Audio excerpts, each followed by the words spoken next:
구약성경 832면 시편 42편 1절에서 11절까지의 말씀을 봉독해 드립니다. 하나님이여, 사슴이 시냇물을 찾기에 갈급함같이 내 영혼이 주를 찾기에 갈급하니이다. 내 영혼이 하나님 곧 살아계시는 하나님을 갈망하나니 내가 어느 때에 나아가서 하나님의 얼굴을 배울까? 사람들이 종일 내게 하는 말이 내 하나님이 어디 있느뇨 하오니 내 눈물이 주야로 내 음식이 되었도다. 내가 전에 성의를 지키는 무리와 동행하여 기쁨과 감사의 소리를 내며 그들을 하나님의 집으로 인도하였더니 이제 이 일을 기억하고 내 마음이 상하는도다. 내 영혼아, 내가 어찌하여 낙심하며 어찌하여 내 속에서 불안해하는가? 너는 하나님께 소망을 두라. 그가 나타나 도우심으로 말미암아 내가 여전히 찬송하리로다. 내 하나님이여, 내 영혼이 내 속에서 낙심이 되므로 내가 요단 땅과 헤르몬과 미살산에서 주를 기억하나이다. 주의 폭포 소리에 깊은 바다가 서로 부르며 주의 모든 파도와 물결이 나를 휩쓸었나이다. 낮에는 여호와께서 그의 인자하심을 베푸시고 밤에는 그의 찬송이 내게 있어 생명의 하나님께 기도하리로다. 내 반석이신 하나님께 말하기를 어찌하여 나를 잊으셨나이까? 내가 어찌하여 원수의 압제로 말미암아 슬프게 다니나이까 하리로다. 내 뼈를 찌르는 칼같이 내 대적이 나를 비방하여 늘 내게 말하기를 네 하나님이 어디 있느냐 하도다. 내 영혼아, 내가 어찌하여 낙심하며 어찌하여 내 속에서 불안해하는가? 너는 하나님께 소망을 두라. 나는 그가 나타나 도우심으로 말미암아 내 하나님을 여전히 찬송하리로다. 아멘. 우리는 살아가는 동안 삶의 현장에서 여러 상황들을 만나게 됩니다. 사람이 살아가면서 어떤 현실을 만나는가, 어떤 상황에 처하게 되는가 하는 것은 참 중요합니다. 일이 술술 잘 풀리고 있는가, 일이 콱콱 막히며 배배 꼬이고 있는가, 건강이 넘치고 있는가, 병에 사로잡혀 신음소리를 내며 골골대고 있는가, 주위에 돕는 사람들이 넘치고 있는가, 어떻게든지 나를 넘어뜨리려고 대적하는 자들이 내 주위에 널려 있는가, 어떤 상황을 나는 만나고 있는가 하는 것은 참 중요합니다.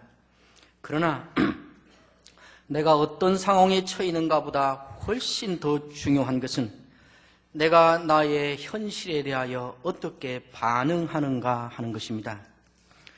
한국 최고의 재벌 그룹 가운데 속한다고 하는 그 부자가 자기 건물에 떨어져서 목숨을 끊기도 합니다. 내가 하고 싶은 단어 한 단어를 만들어내기 위해서는 온몸을 뒤틀어야 되고 한참 더듬거려야 드디어 한 단어를 입 밖에 낼 수 있는 노홍하로 평생을 사는 사람이, 그러나 평생을 감사와 기쁨이 넘치는 찬송시를 지어내며 사는 사람도 있습니다. 형통하기 때문에 교만을 떨다가 많은 사람 서럽게 하며 자기도 망해버리는 사람이 있는가 하면, 형통한 것을 기회 삼아 많은 사람을 위로하며 복되게 하는 멋진 인생을 사는 사람도 있습니다.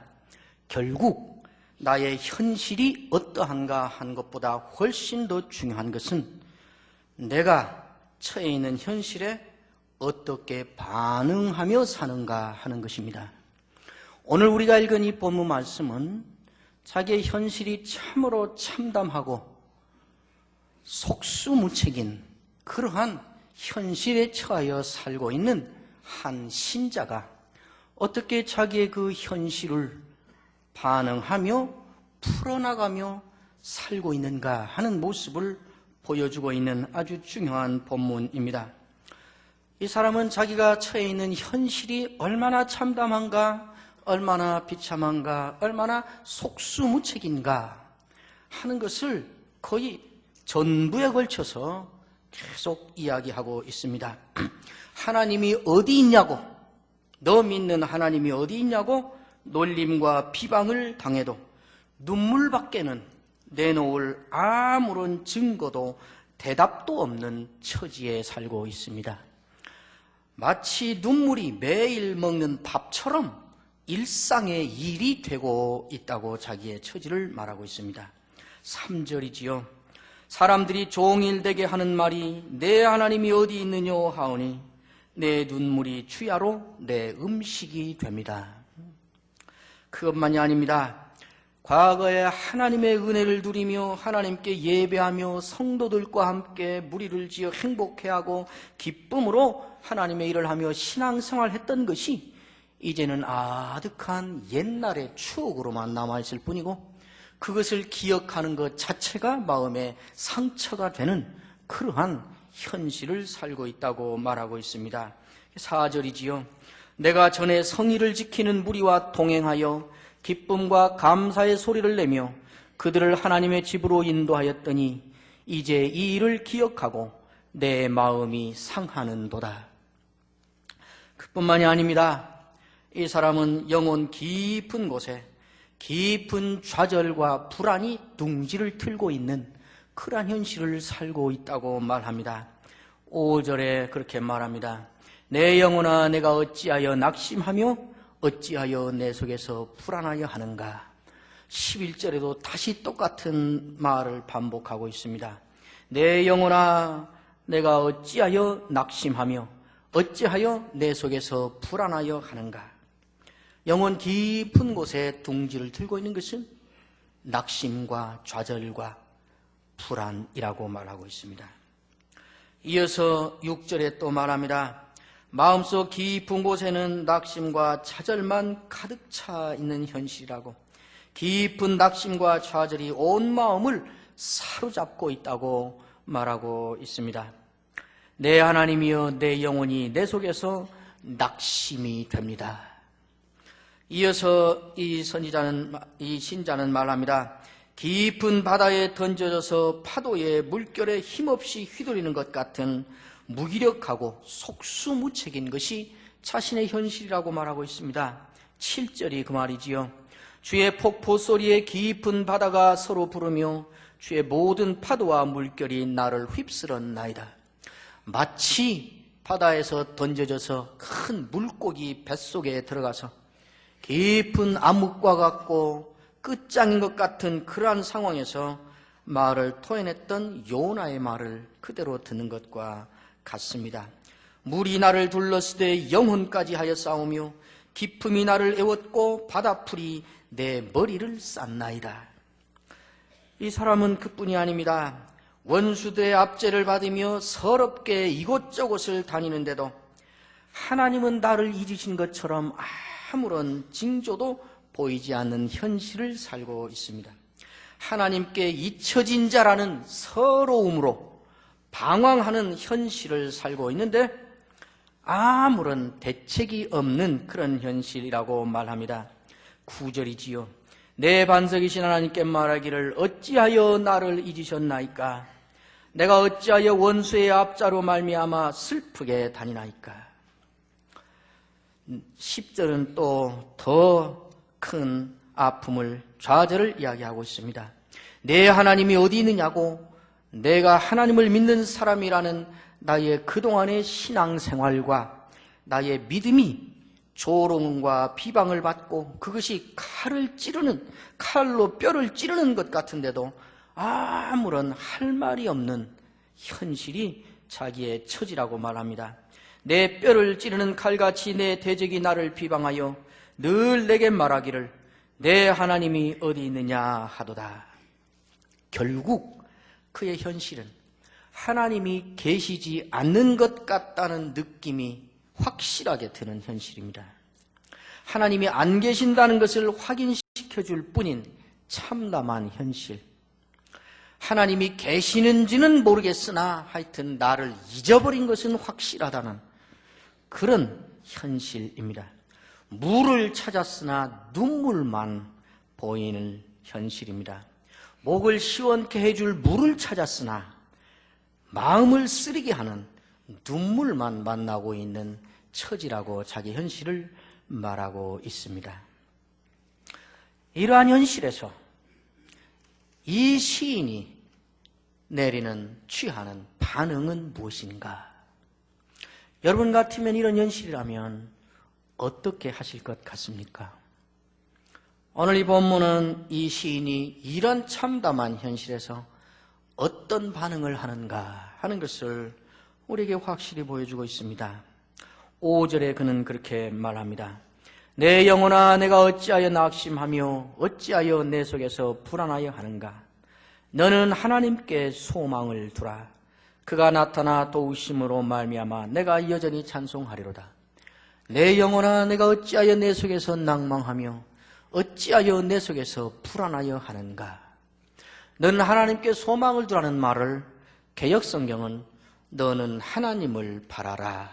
그 얼굴의 도우심을 인하여 내가 오히려 찬송하리로다. 이렇게 말했습니다. 11절에도 똑같이 말합니다. 내 영혼아 내가 어찌하여 낙심하며 어찌하여 내 속에서 불안하여 하는가? 너는 하나님을 바라라. 하나님을 바라봐라. 하나님을 바라라. 너는 하나님을 바라라.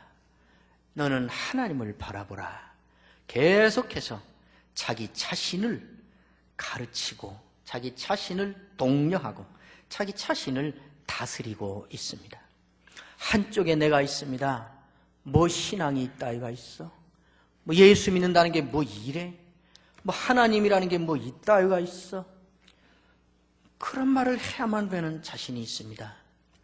그 자신을 자기 자신이 가르치고 있습니다. 하나님을 바라봐라. 하나님을 바라봐야 돼. 하나님을 바라봐. 자기가 자기를 계속 독려하고 있습니다. 자기 자신을 설득하고 있습니다. 자기가 또 하나의 자기를 계속 가르치고 있습니다.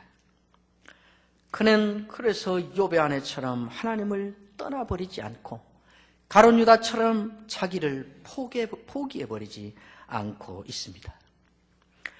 욥의 아내는 참으로 참담한 처지에 빠져 있었습니다. 동양의 제일 가는 갑부가 하루아침에 알거지가 됐습니다. 가장 자랑스러운 자식을 가지고 있던 엄마였는데 하루아침에 자식이 다 죽어나갔습니다. 무자식이 됐습니다. 남편도 형편없이 되어버렸습니다. 가장 뛰어난 의인이라고 하나님이 사탄 앞에서 자랑할 정도의 깨끗하게 사는 사람이었습니다. 뭐 이런 게 있어? 하나님이 뭐 이래? 신앙이라는 게 뭐 있다야? 욥의 하나는 답답한 마음, 솟구치는 분노, 속이라도 시원하게 다 쏟아버리고 말아버리자 생각이 들었습니다. 우리는 그 생각하는 것을 나무랄 수 없습니다. 나는 더 할 것이니까. 욥의 아내는 시컷 쏟아냈습니다. 속이 후련하게 할 말을 다 퍼붓고 가출해버렸습니다.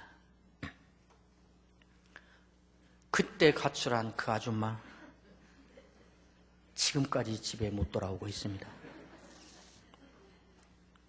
이 시인은 그러고 싶어지는 자기를 하나님을 바라봐야 돼. 하나님을 바라보라고. 하나님을 바라봐. 누르고 있습니다. 가르치고 있습니다. 설득하고 있습니다. 이러한 상황에서 이러한 반응을 한다는 것, 이러한 결론을 내린다는 것 자체가 위대한 신앙입니다. 이런 모습으로 여전히 하나님을 바라보려고 몸부림치며 결단하는 것 자체가 사실은 하나님의 은혜가 임하고 있는 확실한 증거요, 하나님의 은혜를 받고 있다는 증거입니다. 하나님이 은혜 주시지 않았는데 인간 스스로 이렇게 할 수 없습니다. 하나님의 복을 받지 못하여 그 지경에 있는 것이 아니라 하나님의 복을 받아서 그 지경에서도 하나님을 바라보고 있는 것입니다. 시편 73편의 기자는 똑같은 상황에 처한 적이 있었습니다. 시편 73편의 기자는 확실한 신앙과 확실한 신학을 가지고 있었습니다. 하나님은 마음이 정결한 자에게 선을 베푸신다. 하나님은 하나님을 의지하며 살며 정결하게 살며 믿음으로 살며 신앙생활 잘하는 사람에게 복을 주신다. 이것이 이 사람의 신앙이었고 고백이었고 신학이었고 믿음이었습니다. 그러나 그 사람이 사는 현실에서는 이 확실한 신앙이, 이 확실한 신학이 전혀 먹혀들지 않고 있다는 사실을 확인하고 있습니다. 3절 이하에가서 11절까지가 계속 그 얘기입니다. 악한 사람이 잘 되고 있고 나쁜 놈들이 더 잘 풀리고 있고 악하게 사는 자들은 인기도 좋아서 사람들 다 그리 모이고 교만하게 사는 자들은 벌을 받는 것이 아니라 오히려 더 자랑을 하며 살게 되고 이 악한 자들은 금년에 10억만 벌어야지 하고 예산을 그렇게 세웠더니 연말에 결산해 보니까 20억을 벌고 있고 이렇게 아껴 살다가 죽을 때라도 벼락 맞아 죽을 줄 알았더니 편안하게 더 멋지게 죽고 있고 그러나 정결하게 살고 신앙대로 살려고 하는 나 같은 사람은 나는 매일 아침 종아리만 맞고 있고 14절이 그 말이지요. 나는 종일 재난을 당하며 아침마다 징벌을 받았도다. 이 사람의 마음이 저절로 결론이 내려집니다. 아, 내가 가졌던 신학, 내가 그렇게 확실하게 믿고 붙잡고 있었던 신앙, 그거 다 헛것이구나, 헛소리구나. 제가 지어낸 말이 아니라 이 시인이 자기가 품었던 생각을 실제로 그렇게 말하고 있습니다. 13절에 내가 내 마음을 깨끗하게 하며 내 손을 씻어 무죄하다는 것이 실로 헛되도다. 아, 그거 헛것이구나. 그 말이 나올 뻔했습니다. 그러나 이 시인은 그 말을 하지 않습니다. 고민합니다. 그리에 보면 내가 어떻게 하면 이것을 알까? 생각할수록 심장을 칼로 찌르는 것 같이 아프고 가슴이 찢어진 것 같이 통증이 왔다. 이해할 수가 없어. 그러나 결국 내가 주의 성소에 들어갈 때 가서야 그 답을 찾았다. 하나님을 바라보고 하나님을 만나고서야 그 답을 찾았다고 기뻐하고 있습니다. 아, 그게 아니었다. 그리고 답을 얻습니다. 그 답을 얻고 보니까 큰일 날 뻔했구나. 내가 그때 헛것이다, 쓸데없는 일이다, 뭐 하나님이 있다미냐 이런 거 없다, 그 말을 해버렸더라면 큰일 날 뻔했구나. 나도 망하고 내 자식과 자식의 자식과 내 주위에 여러 사람 인생 내가 망쳐놓을 뻔했구나. 휴, 2절에 내가 미끄러질 뻔했구나 하는 말이 그 말입니다. 그러자 문득 의문이 생깁니다. 아니, 그런데 내가 어떻게 그 말을 안 했을까? 내가 어떻게 그 말을 않고 오히려 성소로 들어갔을까? 그리고 얻은 답을 그가 22절과 23절에 그렇게 내놓고 있습니다. 내가 이같이 우음에 무지함으로 주 앞에 짐승입니다. 아, 내가 그때 이거 다 헛것이다, 쓸데없는 것이다, 뭐 이런 게 있어, 그런 생각을 했는데 지금 보니까 내가 우음에 무지해서 그랬습니다. 내 짐승 같은 놈이라 그런 생각을 했습니다.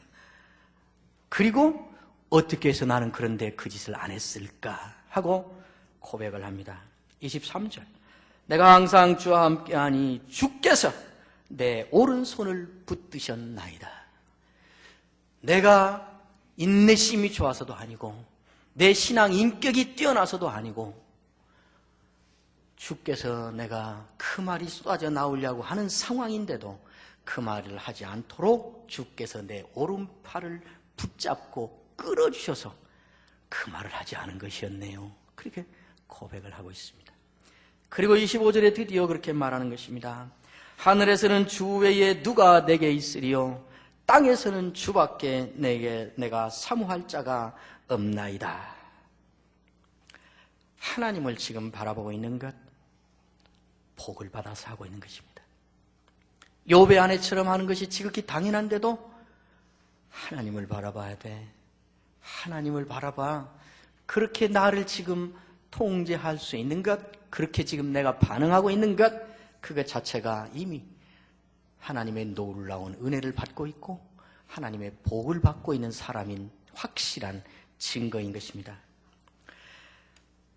하나님을 바라보는 구체적인 모습으로 이 시인이 그래서 취하는 것은 무엇인가? 하나님을 바라봐, 하나님을 바라봐야 돼, 하나님을 바라보라고, 나는 하나님을 바라볼 거야. 표를 외치고 구호를 외치고 액자로 표구를 만들어서 방에 붙여놓은 것이 아니고 하나님을 바라보는 것으로서 구체적으로 행하고 있는 행동이 이 사람에게는 있습니다. 어떤 행동을 하면서 그것을 하나님을 바라보는 것으로 요약해내고 있는가? 1절과 2절에 그는 그렇게 말합니다. 사슴이 살기 위하여 헐떡거리며 시냇물을 찾는 것처럼 내가 하나님을 찾습니다. 42장으로 지금 저는 돌아와 있습니다. 2절에는 다시 그렇게 이야기합니다. 내 영혼이 하나님 곧 살아계시는 하나님을 갈망합니다. 내가 하나님의 얼굴을 찾습니다. 마치 모든 것 다 잃고 그 지경에서 내가 어찌하면 하나님 만날 곳을 알고 하고 앞으로 가서 하나님을 찾고 뒤로 가서 하나님을 찾고 왼편에서 하나님을 찾고 오른편에서 하나님을 찾고 그래도 만나지지 하나님을 여전히 찾고 있는 욥의 말을 듣는 것 같지 않습니까? 내가 생존하시는 하나님을 갈망합니다. 하나님의 얼굴을 찾고 있습니다. 6절에 또 말합니다. 내가 주를 기억합니다. 이 사람의 현실은 아까 분명히 말했습니다. 내가 주를 기억하는 것, 주님이 과거에 내게 은혜를 주시고 내가 그 은혜를 즐겼던 것, 그것을 기억하는 것 자체가 내게는 상처가 됩니다. 이렇게 말했던 사람입니다. 그러나 6절에 말하기를 내가 주를 기억합니다. 8절에는 또 말합니다. 내가 하나님께 기도합니다. 내가 하나님께 기도하리로다. 하나님이 없다는 주장이 현실적으로 훨씬 더 설득력이 있고 하나님이 나를 잃으셨다는 느낌이 더 확실하게 실감나게 와 닿게 하는 현실에 주목했던 사람이 지금 생존하시는 하나님께로 시선을 옮겨놓고 있는 것입니다. 하나님은 안 계시는 것이 아니라 이런 현실 속에도 여전히 하나님은 살아 계신다. 내 현실은, 내 상식은, 내 인지 능력은 하나님은 절대로 없는 것이 분명해 라고 말해주고 있는 상황에서도 하나님은 안 계시는 것이 아니라 지금 여전히 살아계시는 하나님이라는 믿음을 발동하고 있는 것입니다. 비방과 조롱과 비난과 서러움과 뼈를 찌르는 아픔을 주목해서 거기에 초점을 맞추던 시선을 이제 하나님에게 주목하는 것으로 시선을 옮겨놓고 있는 것입니다. 이 시인은 그런 자신의 모습을 사슴이 헐떡거리며 모든 것을 걸고 정신없이 시냇물을 찾는 모습으로 바꾸어서 자기를 말하고 있습니다. 사슴의 눈에는 물밖에 보이지 않습니다. 나무도 있고 산도 있고 바위도 있고 다른 짐승들도 있고 온갖 것들이 주위에 있을 것이지만은 가시덩굴도 주위에 있을 것이지만은 이 사슴의 눈에는 물밖에는 보이는 것이 없는 것입니다. 물을 보는 데에만 모든 정신을 쏟고 있는 것입니다. 우리의 현실에 질병도 있고 가난도 있고 배신도 있고 외로움도 있고 절망도 있고 한숨도 있고 온갖 것들이 널려 있지만은 그래서 그것을 집중으로 바라보고 있었지만은 그러나 이 시인의 눈은 이제 오직 하나님밖에 보이지 않고 하나님을 보려는 데에만 온 정신을 쏟고 있는 것입니다. 마치 물고기 뱃속의 요나를 다시 보는 것 같습니다. 요나서 2장에 요나가 물고기 뱃속에서 말하기를 내가 주의 목전에서 쫓겨났을지라도 다시 주의 성전을 바라보겠나이다. 내 현실과 처지는 하나님 나를 쫓아내버린 것 같다. 그렇게 느껴지는 현실일지라도 그래도 나 못 나갑니다. 쫓겨난 현실이 아니라 쫓아낸 하나님을 그래도 바라보겠다고 결심을 하고 그런 반응을 하고 있는 모습입니다. 시편 62편에 보면 다윗이 역시 이러한 모습으로 자기의 현실을 반응하고 있는 것을 볼 수 있습니다. 시편 62편 1절에서 8절이 바로 다윗의 그 모습입니다. 나의 영혼이 잠잠히 하나님만 바라며 나의 구원이 그에게서 나오는도다. 오직 그만이 나의 반석이시요 나의 구원이시요 나의 요새시니 내가 크게 흔들리지 아니하리로다. 넘어지는 담과 흔들리는 울타리같이 사람을 죽이려고 너희가 일제히 공격하기를 언제까지 하려느냐. 그들이 그를 그의 높은 자리에서 떨어뜨리기만 꾀하고 거짓을 즐겨하니 입으로는 축복이요 속으로는 저주로다. 그리고 말합니다. 나의 영혼아 잠잠히 하나님만 바라라. 무릇 나의 소망이 그로부터 나오는도다. 오직 그만이 나의 반석이시요 나의 구원이시요 나의 요새이시니 내가 흔들리지 아니하리로다. 나의 구원과 영광이 하나님께 있으며 내 힘의 반석과 피난처도 하나님께 있도다. 백성들아 시시로 그를 의지하고 그의 앞에 마음을 토하라. 하나님은 우리의 피난처시로다. 다윗의 현실이 모든 것이 잘되고 형통하고 거칠 것이 없어서 신바람이 나서 휘파람을 부르며 흥에 겨워서 이 말을 하고 있는 것이 아닙니다. 흔들어대는 적들이 주위에 지치고 있다고 그렇게 말하고 있습니다. 넘어지는 담이 거기에 있습니다. 흔들리는 울타리가 거기에 있습니다. 사람을 죽이려고 일제히 공격하는 원수들이 거기에 있다고 3절에 말하고 있습니다. 높은 자리에서 떨어뜨려서 죽여버리려고 언제나 모여서 모의를 꾀하는 무리들이 거기에 있습니다. 계속해서 나라에게 저주를 퍼붓는 자들이 거기에 있는 그 현실입니다. 그런 현실에서 다윗은 어떻게 하고 있는가? 내 영혼아 잠잠히 하나님만 바라라. 내 영혼아 잠잠히 하나님만 바라라. 그만이 나의 반석이요 구원이시요 요새이시다. 흔들리지 말고 하나님께 있다. 하나님이 피난처다. 하나님을 바라보고 있는 것입니다. 이 42편의 시인이 지금 그렇게 하고 있는 것입니다. 현실이 아니라 현실에 대한 나의 반응이 지금 달라지고 있는 것입니다. 만약 하나님을 바라보라고 말하고 그가 취한 행동이 이런 것이었다면 그러면 결국 하나님을 바라본다는 것은 구체적으로 무엇을 말하는 것이 되는 걸까요? 하나님을 바라본다는 것은 그렇다면 현실을 뛰어넘어서 저 먼 미래에 있는 내세를 바라보는 것을 말하고 있지 않다는 것이 분명합니다.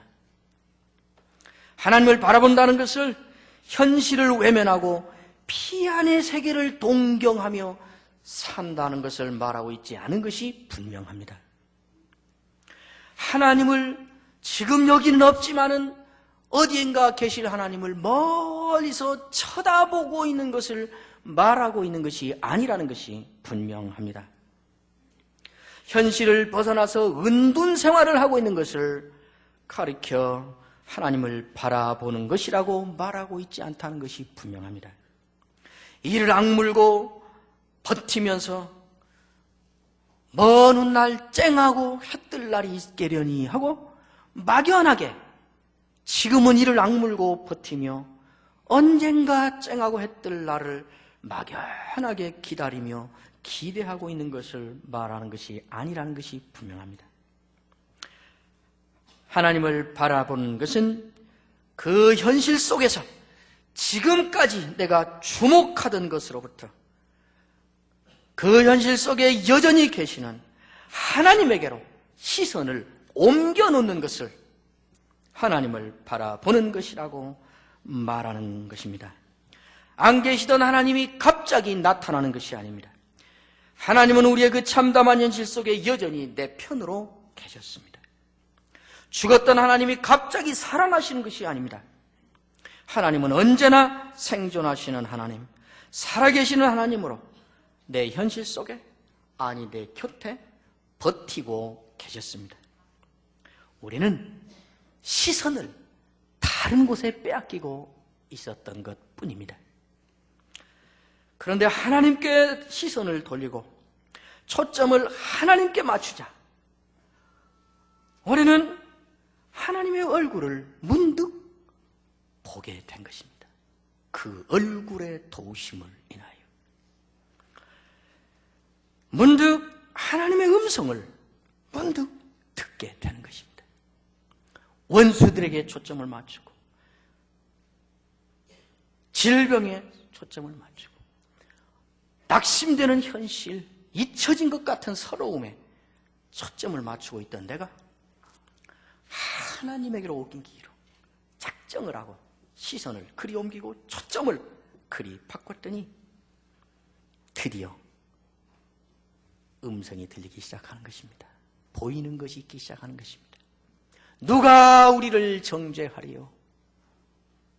죽으실 뿐 아니라 다시 살아나신 이는 그리스도 예수시니 그는 하나님 우편에 계신 자요 우리를 위하여 간구하시는 자시니라. 아, 나는 잊혀진 자가 아니었구나. 지금도 나를 응원하는 분이 있었구나. 그 주님을 보기 시작하는 것입니다. 하나님의 음성을 문득 듣기 시작하는 것입니다. 나는 네 편이야. 내가 네 편으로 여기 있어. 출애굽기 3장 7장에 가면 실절에 보면 하나님께서 430년 동안 애굽에서 노예 생활을 하던 이스라엘 백성을 향하여 하나님이 역사상 처음으로 모세를 불러 세워놓고 하나님의 생각과 계획을 처음으로 공포하시는 장면이 나옵니다. 하나님이 그렇게 말씀하십니다. 430년 동안 그렇게 노예로 살았던 그 백성을 향하여 하시는 말씀입니다. 내가 내 백성의 압제를 보았다. 내가 내 백성의 우고, 근심과 고통을 알았다. 내가 내 백성의 슬픔에 찬 통곡 소리를 들었다. 그리고 말씀하십니다. 내가 이제 내려왔다. 내가 그들을 데리고 이끌어내어서 데리고 크고 광대한 땅, 아름다운 땅, 젖과 꿀이 흐르는 땅에 내가 그들을 데리고 가서 그곳에 들여놓으려고 한다. 이스라엘 백성은 그렇게 슬픔에 찬 통곡 소리를 하면서 430년 동안 하나님이 없는 줄 알고 살았습니다. 하나님이 죽어버린 줄 알았습니다. 하나님은 우리를 잊어버려버린 줄 알았습니다. 그러나 그 하나님께 430년이 되어 드디어 눈을 돌리고 그 하나님을 찾고 보니, 하나님을 만나고 보니 하나님이 하는 말이 그것이었습니다. 나는 죽은 것이 아니었고 너희를 잊은 것이 아니었고 너희를 모르는 것이 아니었고 나는 430년 동안 내내 너희가 당하는 압제를 다 보았어. 너희가 겪어야 됐던 그 근심과 고난을 나는 다 알고 있었어. 너희가 부르짖었던 그 슬픔의 통곡 소리를 나는 다 들었어. 그것뿐만이 아니야. 나는 너희를 향한 계획을 가지고 있어. 젖과 꿀 흐르는 땅, 크고 광대한 땅, 아름다운 땅, 그곳에 데리고 가서 그곳에 너희를 들여놓으려는 그런 하나님이야 라고 말씀하시는 것이었습니다. 드디어 우리는 하나님께로 초점을 옮겨놓을 때, 드디어 우리가 시선을 하나님께로 바꾸어서 보는 것을 바꿀 때 우리는 이 하나님을 드디어 만나게 되는 것입니다. 어디에 없다가 내가 그러니까 갑자기 뛰어오시는 것이 아니고 나는 네 곁에 언제나 있었어. 나는 네가 한숨 소리를 내쉴 때 그 소리 옆에 내가 있었어. 네가 그 나를 안 보고 한숨을 부었기 때문이지. 다른 곳을 집중하고 보고 있었기 때문이지. 나는 없은 적이 한 번도 없어. 나는 죽었던 적이 한 번도 없어. 나는 망각했던 적이 한 번도 없어. 네가 나를 안 보았던 것뿐이지. 다른 것이 너무 크게 보여서 네가 나를 못 보았던 것뿐이지. 그 하나님을 보자 이 시인은 어떻게 됐을까요? 이 시인이 얻은 결과는 무엇일까요? 5절과 11절에 반복적으로 말합니다. 그 얼굴의 도우심을 인하여 내가 오히려 찬송하리로다. 내가 여전히 찬송하리로다. 내가 여전히 찬송하리로다. 드디어 찬송하게 됐다가 아닙니다. 비로소 나도 찬송할 수 있다가 아닙니다. 이제야 찬송할 수 있다가 아닙니다. 여전히 찬송하리로다. 오히려 찬송하리로다. 상황이 바뀐 것이 아닙니다. 문제가 해결된 것이 아닙니다. 그런데 어떻게 나의 눈물의 현실과 눈물을 흘려야만 되는 나의 현실과 찬송하는 내가 공존할 수 있을까요? 어떻게 모욕당하는 현실과 영광스러워하는 내가 공존하고 어떻게 수치와 자랑이 공존하는 모순이 가능하게 될까요? 눈물이 찬송으로 변신을 한 것이 아닙니다. 대적자들이 한순간에 다 마음을 바꿔서 내 편으로 되겠다고 돌아선 것이 아닙니다. 그 지긋지긋하던 육체적 고통이 갑자기 최상의 컨디션으로 치유가 된 것이 아닙니다. 눈물 속에서도 위험 속에서도 지독한 모욕과 비방 속에서도 여전히 그리고 오히려 찬송을 부를 수 있는 나로 바꾸어진 것입니다. 나의 현실이 바꾸어진 것이 아니라 현실에 대한 나의 반응이 바꾸어진 것이었고 그래서 하나님을 만나게 된 것이었고 그것이 이렇게 만들어낸 것이었습니다. 이것이 하나님을 바라보는 사람, 하나님께 시선을 주목하고 사는 사람에게 주어지는 능력이고 권세이고 은혜인 것입니다. 내 마음속에 있는 참된 이 평안은 아무도 뺏어갈 수 없는 이 평안은 그래서 우리에게 오는 것입니다. 비로소 우리는 그래서 누리게 되는 것입니다. 여러분은 어떤 처지에 있으십니까? 어떤 상황에 처해 있습니까? 그러한 현실에 여러분은 지금 어떻게 반응하고 계십니까? 바꾸어지지 않는 현실에 분노하지 말고 낙심하지 말고 불안해하지 말고 그 현실에 대한 여러분의 반응을 바꾸어 보시기 바랍니다. 그 반응의 핵심은 우리의 시선을 옮기는 것입니다. 우리의 초점을 다른 곳에 맞추는 것입니다. 하나님께 말입니다. 그것을 이 시인은 내 영혼아 하나님을 바라보라 이렇게 말한 것이었습니다. 내 영혼아 내가 어찌하여 낭망하며 어찌하여 내 속에서 불안하여 하는가? 너는 하나님에게로 시선을 옮기라. 너는 하나님에게로 너의 초점을 맞추라. 지금까지 보던 그것이 아니라 이제는 시선을 바꿔서 하나님을 바라보라. 그 얼굴의 도우심을 인하여 내가 오히려 찬송하리라.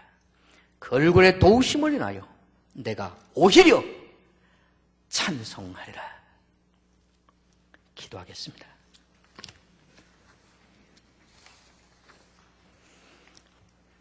주님 감사합니다. 옳습니다. 이제 우리의 시선을 주께로 옮기기로 작정합니다. 우리의 초점을 나를 괴롭히는 현실이 아니라 여전히 그 속에 살아서 내 편으로 계시는 하나님께로 옮기기로 작정을 합니다. 온갖 것들이 다 있지만 물만 바라보고 헐떡거리며 물을 바라보는데 온 정신을 쏟는 사슴처럼 온갖 장애물들이 넘쳐나고 있지만 그러나 나도 헐떡거리며라도 하나님을 바라보며 하나님만 바라보는 일에 정신을 쏟기로 작정을 합니다. 주께서 우리를 도와주시옵소서. 예수님의 이름으로 기도하옵나이다. 아멘.